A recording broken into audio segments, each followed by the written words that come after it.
기도합니다. 아멘.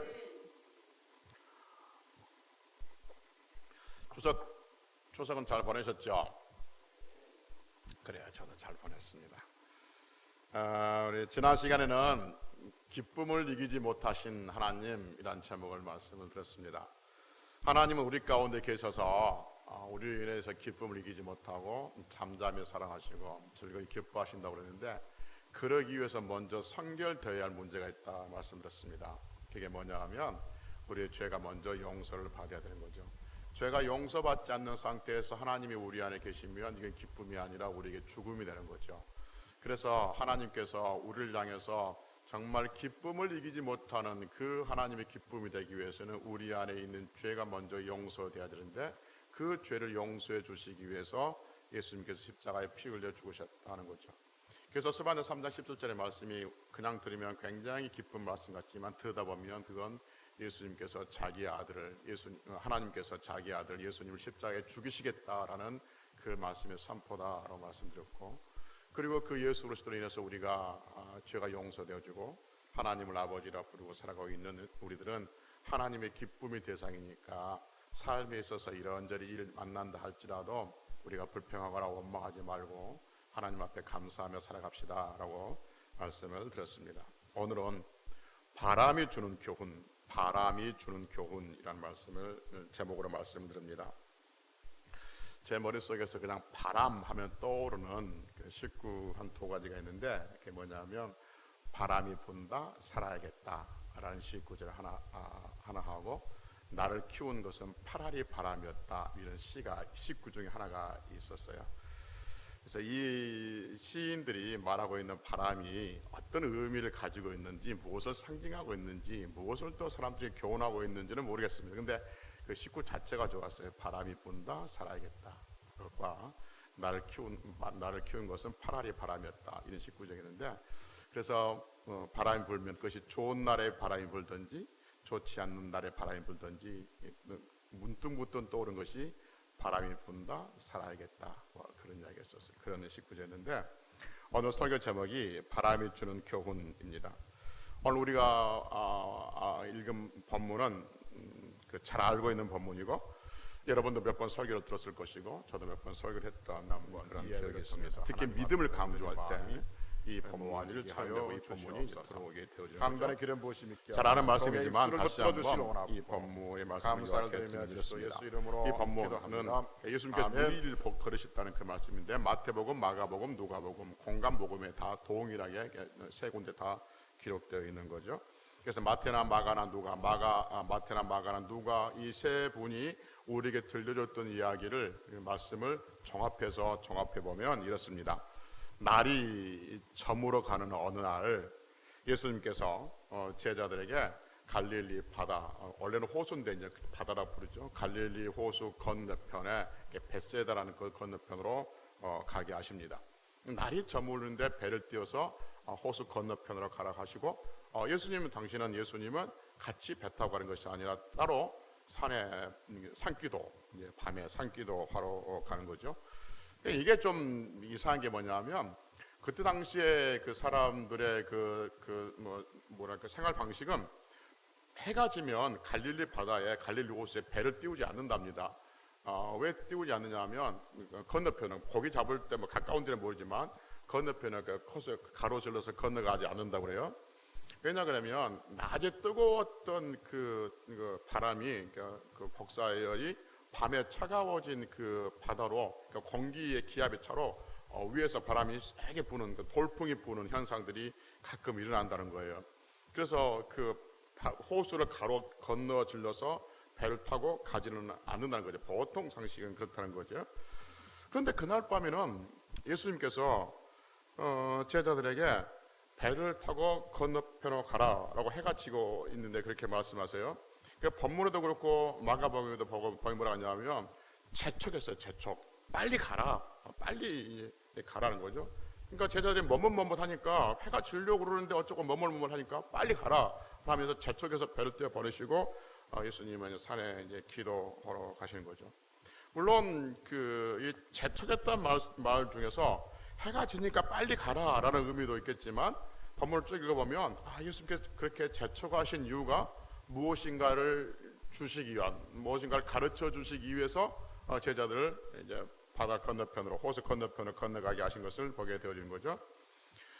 그래서 제자들만 배를 타고 예수님은 산에 이제 기도를 가시고 배를 타고 이제 건너편을 가려고 그러는데, 우리 본문에서는 배가 술이나 떨어질 때 이렇게 있는데, 마가복음에서 뭐냐면 배가 한가운데, 호수 한가운데 들어서니까 이제 바람이 불기 시작했다라고 지금 말하고 있습니다. 그러니까 출발할 때는 바람이 안 불었어요. 바람이 안 불었는데 배가 가다 보니까 한가운데쯤 되니까 이제 바람이 불어요. 바람이 부는데 보통 막 살랑살랑 부는 바람이 아니라 고난당했다는 표현을 쓸 정도로 보니까 배가 뒤집힐 정도로 그렇게 큰 바람이 불게 되어진 거죠. 그러니까 제자들이 배에 바람이 부는 배를 이겨내려고 힘겹게 노를 젓고 있는데 물 위를 어떤 분이 걸어오는 거죠. 사람들이 볼 때 제자들이 배 안에서 밖에서 어떤 분이 걸어오시는 걸 보고 뭘로 생각해요? 귀신. 우리는 유령인데 귀신이라고 생각하는 것이죠. 이러면 이 상황에 생각합시다. 바람이 막 불어요. 바람이 부는데 제자들이 막 배를 젓고 있어요. 그런데 누군가가 저기서 걸어온 모습이 보여요. 그러면 그 거리가 먼 거리였을까요? 가까운 거리였을까요? 그리고 예수님과 제자들이 대화를 해요. 그러면 가까운 거리죠. 지금 이게 낮이에요, 밤이에요? 밤이에요. 밤에 달이 뜰 수 있죠. 달이 뜰 수 있음에도 불구하고 일단 지금 뭐 하고 있어요? 바람 불고 있어요.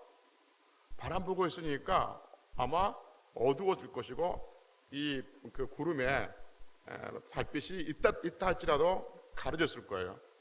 그러니까 캄캄한 밤이다, 바람이 분다, 바람 소리가 났을 게 아니라요. 바람 소리가 났을 게 아니라 막 났을 건데, 그런 상태 속에서 나다 두려워하지 말라, 그러면 주님이시면 나를 무리로 오라 하십시오, 대화를 할 정도면 큰 소리로 대화했다 치다 하더라도 그렇게 멀리 몇백 미터 떨어진 거리가 아닌 그 상태에 있을 것이라는 것을, 그 그림을 지금 우리는 그릴 수가 있지 않겠습니까? 그래서 가까이 와서 보니까 지금 제자들이 딱 보니까 어떤 귀신인지 어떤 누군지 모르지만 어떤 실체가 보인단 말이에요. 그래서 무섭잖아요. 그날 밤에 바람이 불고 있는데 예수님이 어떤 옷을 입었는지 모르겠지만 그냥 무서워서 두려워하고 있는 거죠. 그러니까 제자들이 유령인 줄 알고 귀신인 줄 알고 두려워하고 있으니까 예수님께서 나다 두려워하지 말라라고 말했죠. 가볍게 이렇게 나다 두려워하지 말라, 마이크 대놓고 하진 않았을 것이고 막 큰 소리로 나다 두려워하지 말라 이렇게 말씀하셨을 거예요. 그러니까 베드로가 뭐라고 하냐면, 만일 주님이시면 나를 명해서 나에게 말해서 무리를 걸어오라고 하십시오라고 말한 거죠. 그래서 이것도 대화를 이렇게 하는 거예요. 그러니까 예수님께서 베드로에게 오라 하니까 우리가 아는 것처럼 베드로가 배에서 내려서 무리를 걸어서 예수님께 가는 거죠. 그래서 예수님께 가다가 베드로가 뭘 보냐면 바람을 보고 무서운 생각이 들죠. 그래서 무서운 생각이 드니까 베드로가 이제 물속에 가다가 물속에 빠져가요. 그러니까 베드로가 주여 나를 구원하셔서, 우리 주로 이야기하면 살려주세요 라고 소리를 지른 거죠. 성경에서는 거룩하게 주여 나를 구원하소서 그러겠지만 우리 주로 이야기하면 살려주세요 좀 그렇게 소리 지른 거예요.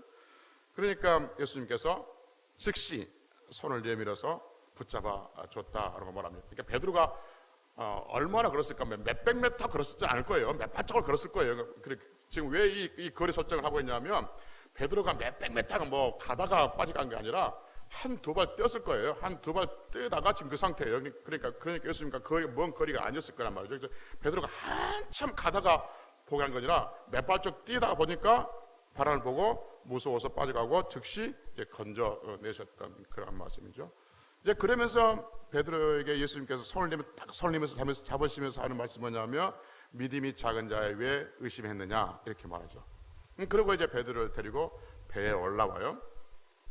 올라오니까 이제 배 안에 있었던 그 제자들, 11명의 제자들이지 않겠습니까? 그 제자들이 뭐라고 하냐면, 예수님께 절을 하면서 진실로 하나님의 아들이십니다 라고 고백을 하는 거죠. 여기까지 오늘 본문이에요. 이 본문을 통해서 바람이 주는 교훈, 이런 제목을 말씀드리는데, 이날 밤에 불었던 그 바람으로 인해서 제자들은 어떤 교훈을 받았냐, 어떤 가르침을 받았냐 하는 것이죠. 세 가지를 말씀드릴게요. 첫째는 뭐냐면 그날 밤에 불었던 그 바람으로 인해서 예수님이 누구신가를 선명하게 분명하게 제자들은 알았고, 두 번째는 그날 밤에 불었던 그 배 호수 한가운데서 만났던 그 바람으로 인해서 자기 자신의 베드로겠죠. 베드로뿐만 아니라 제자들도 마찬가지 자신의 믿음이 어떤 상태인가를 검증받는 그 시간이었고, 그리고 바람이 주는 그 교훈 세 번째 뭐냐면 바람 부는 가운데서도 물결이 심하고 고난 당하는 가운데서도 즉시 건지시는 예수님이 계셨다는 세 가지 요지를 통해서 오늘 말씀을 드리려고 합니다. 첫째 뭐냐면 이 바람이 주는 교훈, 첫 번째 뭐냐면 그날 밤에 불었던 그 바람은 제자들에게 예수님이 누구신가를 선명하고 분명하게 보여주는 사건이었다는 것이죠. 여러분, 물 위를 걸어오신 예수님을 보고 제자들이 유령이라고 생각하니까 그러면서 소리 지르면서 무서워하니까 예수님께서 뭐라고 그러시죠? 안심하라, 나니 두려워하지 말라라고 말합니다. 저희도 몇 번 말씀드렸지만 예수님께서 안심하라, 나니 두려워하지 말라, 이 나니 나다 말하는 말이 무슨 말이냐면 에고에임이 좀 죄송해요, 에고에임인데 이거 구약 성경으로 구약의 단어 표현한 뭐냐면 여호와라는 말이에요. 여호와란 말이 무슨 말이에요? 스스로 있는 자, 나는 나다 그 말이에요. 나는 나다, 나는 스스로 있는 자다 그 말. 그러니까 예수님께서 안심하라, 나니 이란 말은 무슨 말이냐면 나는 나야, 즉 나는 여호와야 그 말입니다. 그러면서 두려워하지 말라라고 말한 것이죠. 그러니까 지금 그 바람 속에서 예수님은 무엇을 가르치고 있냐면 자신이 누구인가를 가르쳐주고 있어요. 나는 나다는 거죠. 나는 여호와다 그 말인 거죠. 즉 나는 하나님이라 그렇게 지금 선포하고 있는 것이죠. 그러니까 여러분, 베드로가 물속에 빠져가면서 건져주시면서 이제 건져주셔가지고 제자들에게 예수님께서 배 타고 오르니까 제자들이 하는 말이 뭐냐면 엎드려서 절하면서 하는 말이 뭐냐면 진실로 하나님의 아들이소이다 이렇게 말합니다. 여러분, 이 말이 얼마나 의미가 있는 이야기냐면 전에 몇 번 말씀드렸지만 성경에서 아들, 아버지와 아들이란 개념은 그냥 생물학적으로 아버지와 아들 개념이 아니라, 물론 그런 개념도 있지만 성경에서 말하고 있는 아들이란 개념은 아버지와 동등된 분으로 아들의 개념을 쓰는 것이죠. 그러니까 아버지와 똑같은 분, 아버지와 같은 분의 그 개념이 아들이라는 의미를 쓰고 있는 것이죠. 그래서 요한복음 17장에서 빌립이 예수님께 뭐라고 하냐면 예수님, 하나님 아버지를 우리에게 보여주세요 라고 하니까 뭐라고 그러죠? 나를 본 자는 아버지를 본 것이다 라고 말합니다. 그래서 예수님께서 자기 자신이 하나님의 아들이라고 말한 것은 곧 하나님과 동등된 분으로 선포되진 거예요. 그래서 여러분, 유대인들이 왜 예수님을 십자가에 못 박아 죽었냐면 예수님께서 내가 하나님이다 그렇게 하지 않았어요. 나는 하나님의 아들이다 그렇게 말한 거예요. 나는 하나님의 아들이다 그렇게 말하니까 유대인들은 뭘 알아들은 거죠? 하나님으로 알아들은 거예요. 그래서 신성 모독이에요. 네가 하나님의 아들이면 그러면 네가 하나님이라고 이 말이야. 그래서 신성 모독으로 잡아들인 거죠. 저도 말씀드렸잖아요. 사람의 아들은 누구예요? 사람의 아들은 개예요, 사람이에요? 사람이. 그러니까 나는 사람이야 그 말은 무슨 말이에요? 우리 아버지도 사람이야 그 말이야. 그러니까 나는 하나님의 아들이야 그 말이 무슨 말이에요? 나는 하나님이야 그 말이야. 하나님의 아들이라 그러면은, 그래서 하나님의 아들이라는 개념은 하나님과 동등된 분 이렇게 말한 거죠. 그래서 성경에서는, 우리 교회에서는 남자도 하나님의 아들, 그리고 여자 성도들도 뭐라고 그러죠? 여자 성도들은 여러분 하나님의 딸 그렇게 말합니까? 하나님의 아들 이렇게 말합니까? 하나님의 아들 이렇게 말하죠. 그래서 어떤 분들은 왜 여자들한테 하나님의 아들이라고 말하냐? 성별로 남자 여자 그렇게 아들 딸로 이렇게 하는 것이 아니라 성경은 아들이란 개념은 하나님과 같은 분, 하나님으로부터 나온 존재가 아들이란 개념인 거죠. 그래서 남자가 여자 상관없이 아들이라고 말하는 것은 하나님으로부터 나온 존재, 하나님을 믿는 존재라는 개념으로 아들이라는 의미를 쓰는 거죠. 왜 그러면 우리는 딸인데 여자인데 자꾸 우리 보고 아들 그렇게 합니까? 기분 나쁘게 하나님 딸 낳게 해주세요. 여러분 그 성경을 몰라서 하는 사람 몇 번 말씀드렸습니다. 하여튼 그래서 이 사람들이 뭐라 하냐면 진실로 하나님의 아들이소이다. 그 말은 무슨 말이냐면 당신은 예수님은 누구란 거예요? 하나님입니다. 고백하고 있는 거예요. 여러분 지금 지금 예수님께서 물리를 걸으신 장면이 마태복음 14장에 기록되어 있어요. 근데 13장 1장부터 13장까지 쭉 보면 예수님께서 얼마나 많은 기적을 베푸셨습니까? 많은 기적을 베푸셨어요. 중풍병자도 고치시고요. 또 그 혈루증 하는 여인도 고쳐주시고요. 맹인의 눈도 뜨시게 하시고요. 수많은 기적을 베풀어 주셨어요. 그런데 아직까지도 이 사람들은 뭐라고 하냐면 그 수많은 기적을 보고도 예수님이 하나님이신 것을, 하나님의 아들이신 것을 그들은 아직도 모르고 있는 거예요. 아직도 긴가민가 하고 있는 거예요. 그런데 그날 밤에, 그 밤에 예수님께서 내가 누구냐 하면 하나님의 아들, 하나님이신 것을 선포하고 있는 것이죠. 그래서 그날 밤에 그 바람으로 인해서 수많은 기적을 보고 저분이 하나님의 아들인가 아닌가 라고 긴가민가 했던 사람들에게 그 바람 속에서 예수님은 나는 하나님의 아들이야, 나는 여호와야 라는 것을 드러내고 있는 거죠. 여러분 그날 밤에 그 배가 호수 중간에 가면 바람이 분다는 것을 예수님이 알았을까요? 몰랐을까요? 알고 있었죠. 모른다고 하면 하나님이 아니시죠. 알고 있었어요. 알고 있으면서도 야 바람 부니까 좀 있으면 한 2시간 후에 바람 불 거야. 그러니까 좀 쉬었다가 바람 그치면 건너가라. 나는 이제 산에 기도하고 있을게. 그렇게 말하지 않고 뭘 했어요? 재촉해서 빨리 가는 거지. 빨리 가. 지금 바람 분다는 거지. 바람 부니까 바람스러 빨리 가라라고 이런 거죠. 여러분 예수님께서 바람 불 줄 알았으면, 그래서 그렇게 고난 당할 줄 알았으면 예수님도 같이 가면 참 좋지 않겠습니까? 그러면 바람이 불어도 좀 안심하지 않겠어요? 근데 당신은 산에 기도하러 가시고 바람 분지 뻔히 알면서 제자들 바다 가운데로 보내신 거죠. 아니 그리고 또 하나, 예수님이 바람 불 줄 알았으면 제자들에게 미리 알려주면 좋지 않겠어요? 야 너희들 가다 보면 그 바다 한 중간쯤 가다 보면 바람이 막 불 거야. 그러면 내가 물 위를 걸어올게. 그러면 놀라지 말고 그냥 배 잡고 있어. 그럼 내가 오면 바람을 잠잠케 할게. 여러분 그렇다고 딱 미리 말해줬다 합시다. 그러면 배 타고 가다가 바람이 불면 여러분 신나겠어요? 무서웠겠어요?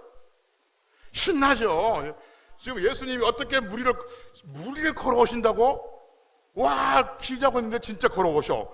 이게 얼마나 신나겠어요 여러분. 그러면 바람 불어도 전혀 무섭지 않아요. 오히려 그 바람 부는 것을 기대하고 있지 신나지. 그러니까 미리 가르쳐주면 얼마나 좋겠어요. 근데 가르쳐주지도 않았어요. 안 하시고 뭐라 하냐면 침묵하고 계시다가 제자들 하여금 그 배 한가운데 호수 한가운데에서 바람을 만나게 하시는 거죠.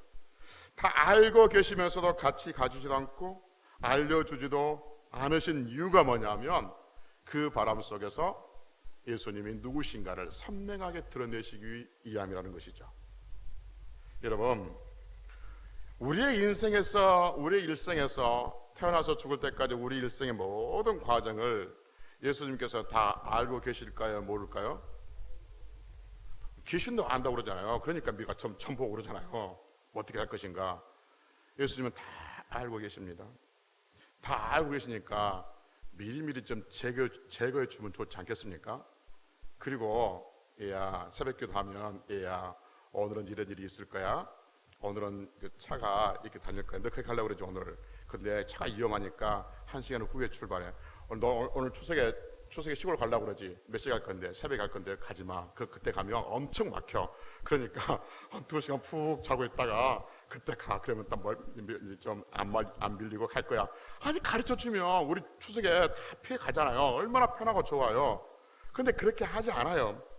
여러분 우리 인생도 마찬가지. 제가 길 막힌 거 이야기했지만 우리 인생에서 수많은 이야기, 수많은 사건이 있을 때 미리미리 알려주시면 좋을 텐데 안 알려주세요.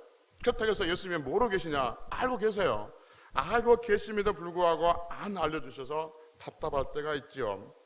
그런데 여러분, 알고 계시면서도 알려주지 않는 것은 그 일을 통해서 그 바람, 그 고난, 그 원치 않는 일을 통해서 예수님이 누구신지, 내가 믿었던 예수님, 내가 매일같이 부르는 그 예수님, 내가 기도하는 예수님의 이름으로 기도하는 그 예수님, 그분의 이름으로 기도하는 그 예수님이 누구인가를 우리에게 가르쳐 주시기 위해서 바람이 부는 줄 알면서도 안 가르쳐 주시고 바람 가운데 우리를 재촉해서 밀어놓은 경우들이 있다 하는 것이죠.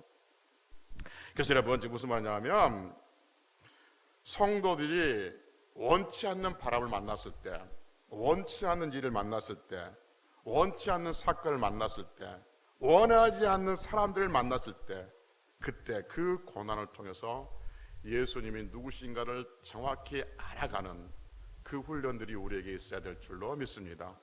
그래서 시편 119편 71절 보면 고난이 내게 유익이라 그렇게 말한 거죠. 그 고난을 통해서 우리는 예수님이 메시아이고 구세주이고 나를 위해서 피 흘려 죽으셨던 그 하나님의 아들이신 것을 우리는 점점점 알게 되어지는 거죠. 그래서 여러분들 믿음 보십시오. 여러분의 믿음은 평탄한 가운데 성령한 믿음이 없습니다. 다 힘들고 아픈 가운데 주께서 나와 함께 하셨던 것을 깨닫게 하시는 그 은혜 가운데 우리의 믿음이 자라고 있었던 것을 보게 되어진 거죠. 두 번째, 원하지 않는 바람을 통해서 자신의 믿음을 점검하고 있는 것을 보게 되어집니다. 베드로는 예수님께서 물 위를 걸어오라는 말을 듣고 물 위를 걸어가잖아요. 그런데 바람을 보고 무서워서 빠져갔다 이렇게 말합니다. 그러면 여러분, 전에 말씀드린 것처럼 성경에서 베드로가 물 위를 걸어갈 때 그때는 바람이 불지 않았어요? 그때도 역시 여전히 어떻게 하고 있었어요? 여전히 바람은 불고 있었어요.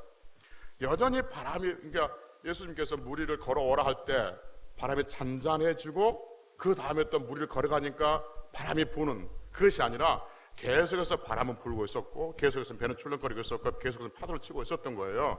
이제 그런 상태에서 베드로가 물 위를 걸어간다는 거예요.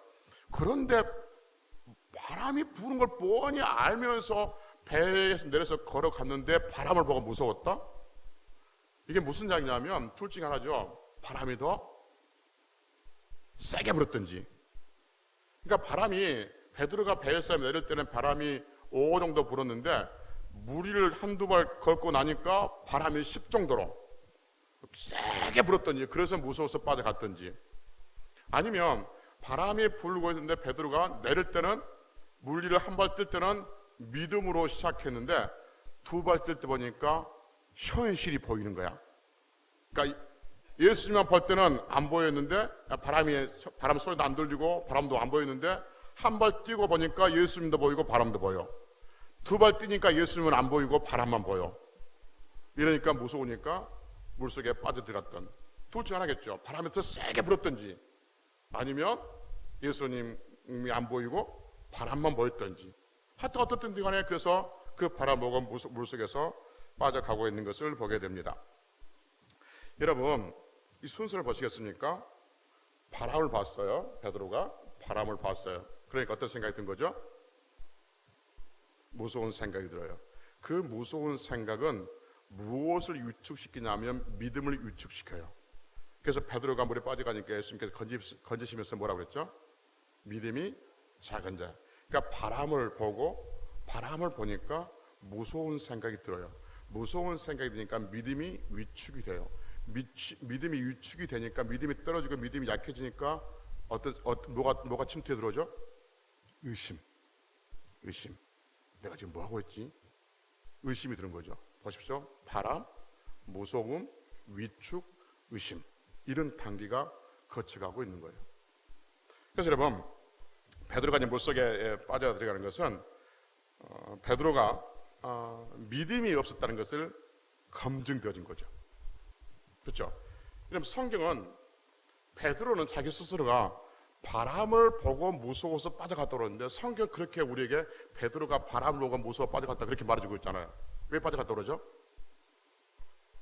믿음이 작은 자 이렇게 말해요. 그래서 성경은 우리에게 베드로는 말하기를 나는 바람 보고 무서워서 빠져갔어. 그런데 성경은 아니, 너는 뭐가 없었다? 믿음이 없었다. 이렇게 말하죠. 여러분, 그래서 그날 밤에 바람이 그렇게 불지 않았다면 베드로는 굉장히 믿음이 있는 그러한 사람으로 각인되어줄 것이고 평생의 자랑거리가 되지 않겠습니까? 그래서 그 바람은 베드로의 믿음을 검증할 수 있는, 베드로의 믿음을 점검하는 좋은 기회가 되는 것이죠. 그래서 그 바람을 보고 무서워서 빠져가는 그 베드로는 자신이 얼마나 믿음이 없었다는 것을 만차에 드러내게 되는 것이죠. 여러분, 베드로가 무리를 딱 걸어갈 때 바람이 잔잔해졌다고 합시다. 그러면 어떻게 하냐면 베드로는 예수님과 같이 예수님께 갔다가 예수님의 손잡고 무리를 걸어서 다시 배에 올랐어요. 그렇다면 여러분, 이 일은 베드로에게 평생 자랑이겠어요? 자랑이 아니겠어요? 제 말 지금 이해 못 하신 거예요? 베드로가 물을 딱 배에서 내렸어. 그러니까 바다가 잔잔해져. 바람이 싹 그쳐졌어. 그러면 뭐 바람 보고 무서울 이유가 없잖아요. 그럼 예수님께 갔어. 그래서 예수님 안겨가지고 예수님 그래 수고했다. 너 믿음 좋네. 이렇게 데리고 와가지고 배에 올랐어.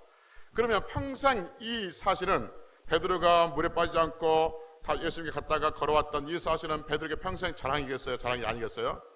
평생 자랑이죠. 그런데 지금 이 상황에서는 베드로가 자랑하겠어요? 못하겠어요?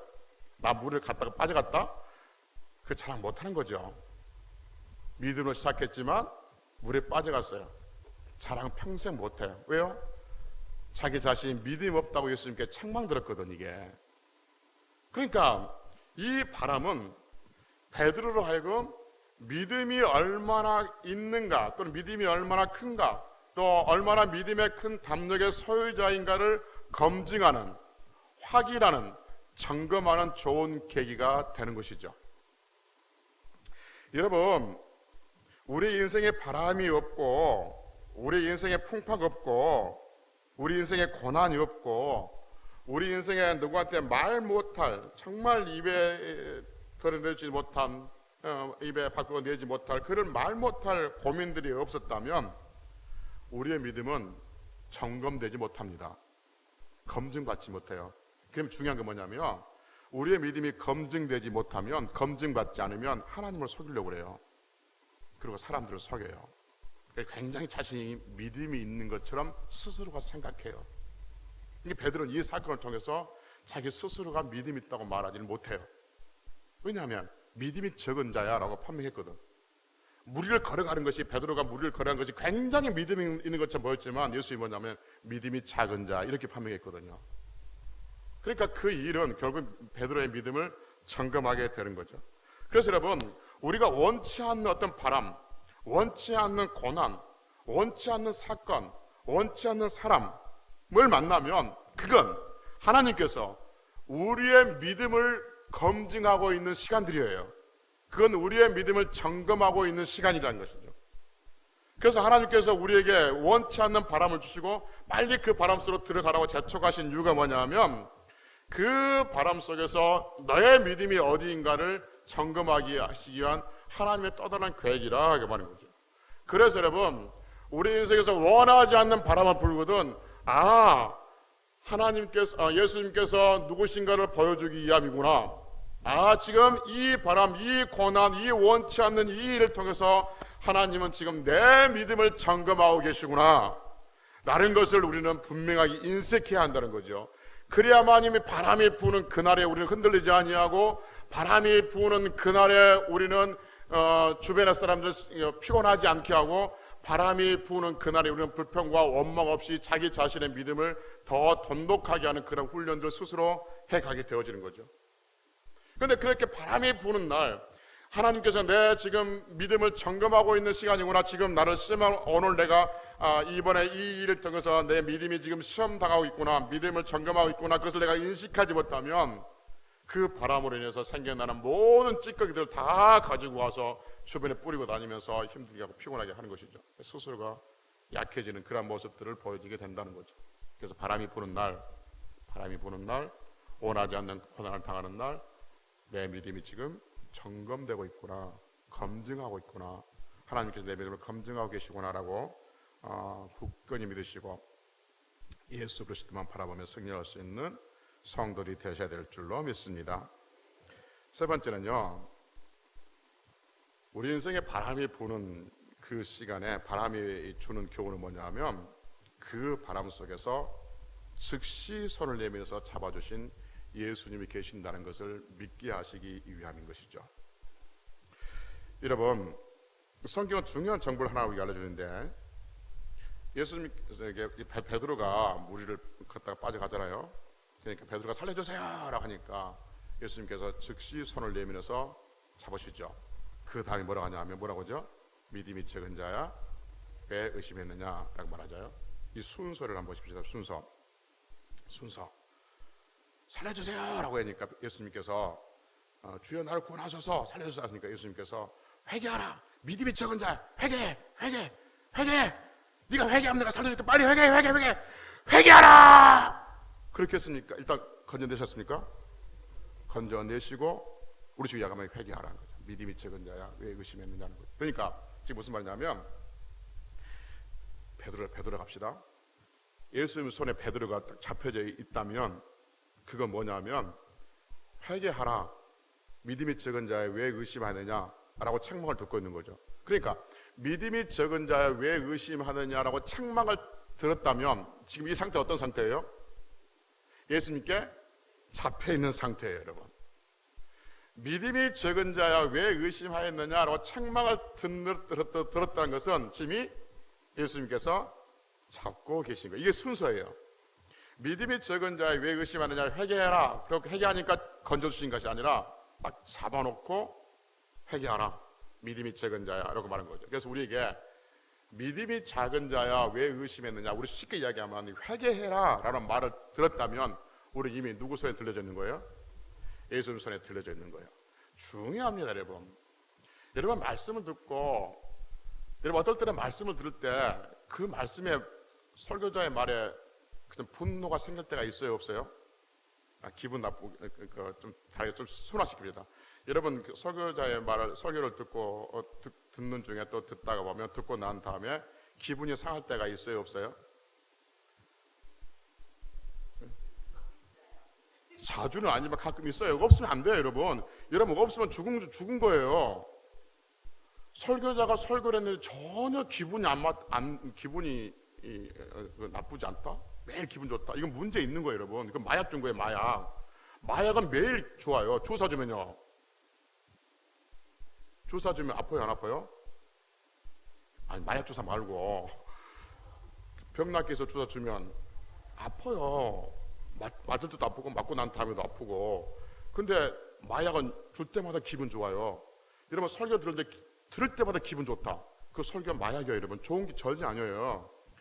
내가 몇 번 말씀드리지만 성경을 쭉 읽어보십시오. 누구의 설교를 들어보십시오. 베드로의 설교도 마찬가지고, 스데반의 설교도 마찬가지고, 또 예수님의 설교도 마찬가지고, 바울의 설교도 마찬가지고, 구약의 선지자의 설교를 들어보십시오. 그 듣고 난 청중들의 반응은 뭐예요? 다 할렐루야, 아멘, 다 그렇습니까? 아니요, 다 죽으려고 그랬어요. 오직했으면 그 선지자들은 돌에 맞아 죽었지 않습니까? 여러분 그 돌에 찍어 죽은 이유가 뭐예요? 하나님 말씀을 들려준 것 때문에 그래요. 듣기 싫은 거예요. 그러니까 설교 말씀 듣고 기분 좋다, 이건 문제 있는 거예요. 매일 기분 좋다, 물론 좋을 때 있겠지만 매일 기분 좋다, 이건 문제가 있는 거예요. 설교 말씀 듣고 기분이 상하고 기분이 나쁘고 막 시험에 들었다는 이야기가 나오고 막 그래야 돼요. 이게 정상이에요. 찔림이 있고, 왜 나 들으라고 한 소리냐, 오늘 설교는 꼭 나 들으라고 한 소리다 라는 소리가 들려야 돼요, 여러분. 그래야만이 그 영혼에 산다니까. 그런데 여러분 그렇게 들렸을 경우에 그 말이 들린다. 오늘 설교는 나 들으라고 한 소리야. 오늘 설교는 되게 기분 나쁘네. 오늘 설교는 나 의도적으로 나 까는 것 같아 라고 하는 그 느낌이 들었다면 그건 어떤 상태예요? 지금 예수님께 손에서 놓쳐진 상태예요? 아니면 잡혀진 상태예요? 잡혀진 상태예요. 근데 내가 지금 아무리 홍지사님을 지금 내가 까고 있어. 근데 홍지사님이 그냥 웃고 있어. 저 김지사 들어가는 소리야 지금. 저거 황당민이 들어가는 소리는 지금. 이렇게 또 합시다. 그게 어떤 상태예요? 놔진 상태야. 나하고 지금 관계없는 거야. 근데 내가 들었는데 막 지금 나 들어간 소리 하면 잡혀지는 상태이고.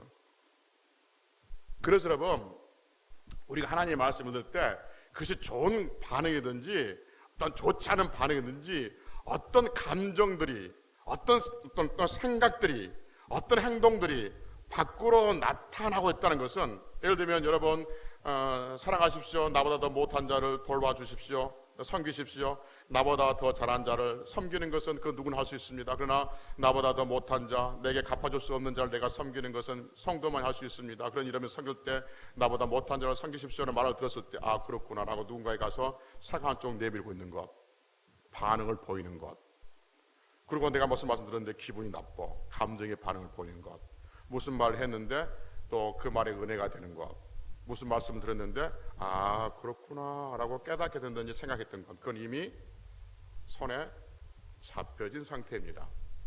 그런데 무슨 말을 했는데 전혀 나온 감정이 안 생겨, 전혀 생각이 없어, 전혀 순종하려고 하는 마음도 없어, 순종하는 행동도 없어, 그러니까 지정의에 아무런 감각이 없어. 그러면 굉장히 위험한 상태입니다, 여러분. 그래서 하나님 말씀 듣고 무엇이 어떤 반응이든지 좋은 반응이든지 좋지 않은 반응이든지 반응을 버리셔야 돼요. 그랬을 때 그것은 하나님의 손에 붙잡힌 거고, 그리고 붙잡혔으니까 두 가지 말씀드린 거예요. 그럴 때 아 하나님께서 내 믿음을 점검하고 계시구나.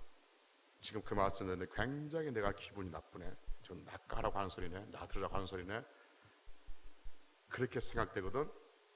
목사님 나만 미워해. 그게 아니라 내 믿음이 지금 점검되고 있구나, 하나님께서 내 믿음을 점검하고 계시구나 라면 우리는 그 바람 속에서도 주의 영광을 볼 수가 있게 될 줄로 믿습니다.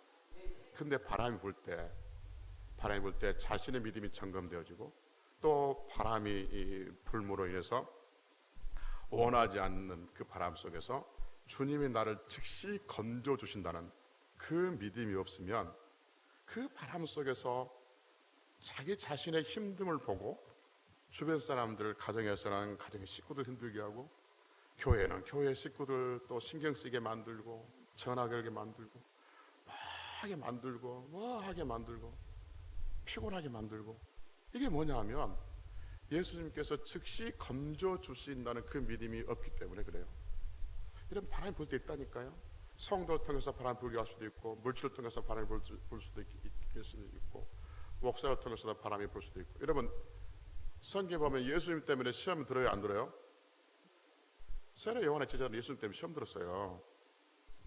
나중에 설명할 게 있을지 모르겠지만, 그래서 어떤 것을 바람이 불면 중요한 게 뭐냐면 그 바람에서 즉시 나를 건져주신 분이 계신다는 사실을 믿을 때 우리는 주변의 상황을 원망하거나 불평하지 않아요.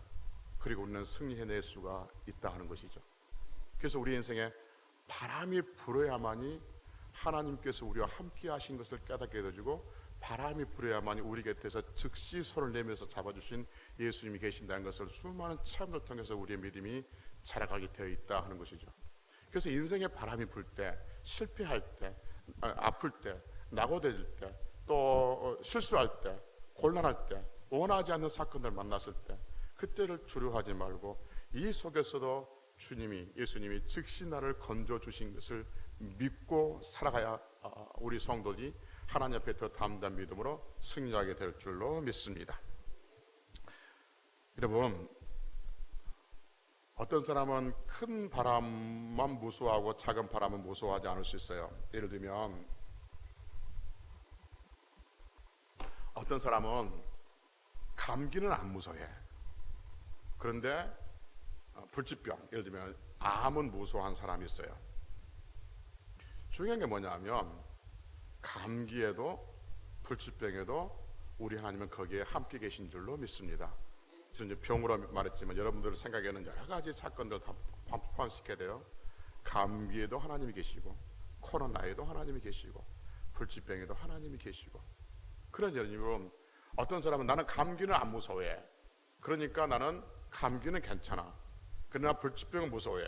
그러니까 불치병 하면 나는 주여 부르짖을 거야. 그게 아니라 모든 내 삶의 순간에, 감기의 순간에도, 코로나의 순간에도, 어떤 순간에도, 모든 순간에도 예수님이 계시고 함께 하시고 언제든지 우리 곁에서 손을 내밀어서 즉시 내밀어서 붙잡아 줄 수 있도록 준비하고 계시니까 주여 나를 구원하소서 살려주세요 라고 고백하면서 남은 인생 우리 하나님께서 우리를 건져주시는 횟수가 더 많아지는, 그래서 여러 가지 실패와 고난과 아픔이 많으면 많을수록 어떤 의미가 되냐면 주께서 나를 건져주는 횟수가 더 많다는 것을 의미하고 있는 것이죠. 그러니까 그러한 일도 결코 두려워하지 말고 나를 건져주신 그 하나님을 찬양하며 그렇게 승리하는 성도들이 되시기를 주의 이름으로 축복합니다. 정리합시다. 바람이 주는 교훈. 첫째 뭐라고 했었어요?